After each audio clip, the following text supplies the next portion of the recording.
I'm currently in the process of lifting my FJ Cruiser, and the first step of the process is complete. I've got new shocks and coilovers installed. If you want to check out that install video, link to it is in the description below. Today I'm going to be doing the differential drop, and then later this week I'll be doing rear shocks and coils to lift the rear end. This install video will also be applicable to the Toyota 4Runner and the Toyota Tacoma.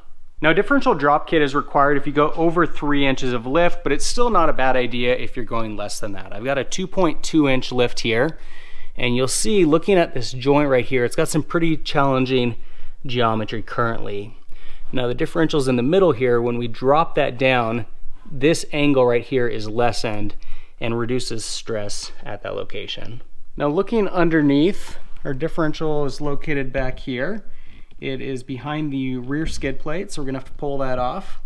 You see some evidence of fun with mine. It's a bit dirty. Got two 13mm bolts at the front here. You're gonna need a little extension tool to reach those.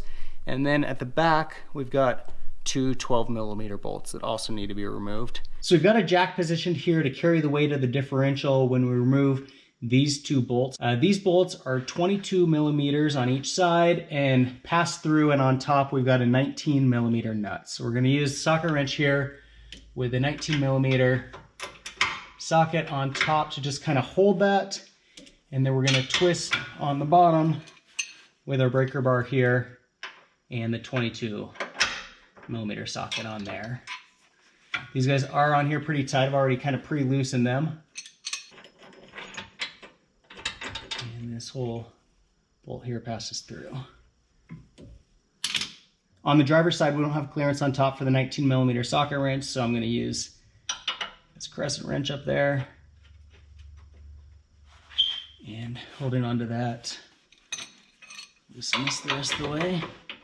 Okay, this has already been pre-loosened a little bit. Okay, pass through there. All right, and now, yeah, we'll see that this is loose. So we're gonna go ahead and just drop the jack down slightly to get us gap for the spacer. Okay, so then we're gonna take our spacer out of the package here. And it's just gonna slide in on the top. Looks like we're gonna need to drop this down a little bit more to get us clearance. And then got our new bolt that's going to go through. We're going to pull this off the bottom. It's going to pass through like that. Pass through this, and then again we've got that top washer still in place. Go through the spacer. Got our new washer that's going to go on top. And our new nut. Go ahead and we'll just get this hand tight on this side, and then we'll do the same on the driver's side before we tighten it up.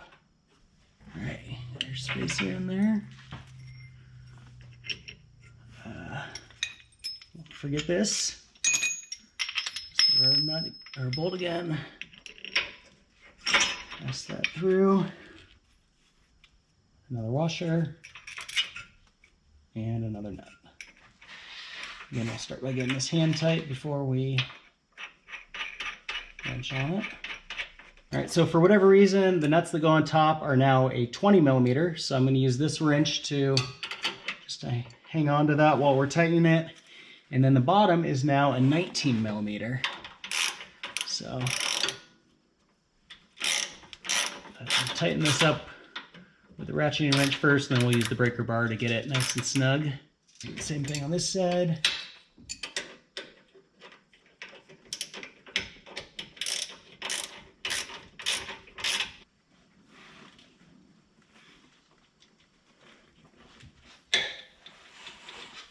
So once the differential drop's installed, we're ready to put the skid plate back on. We've got these 4 spacers that are going to go each end here as well as at the back. And then we've got the new bolts that are 12mm head that are going to pass through. So I'm going to go ahead and start at the back here and then get the front ones. So line this up here. Get our spacer in. It'd be easier if I lifted the vehicle up, actually, but we're already here.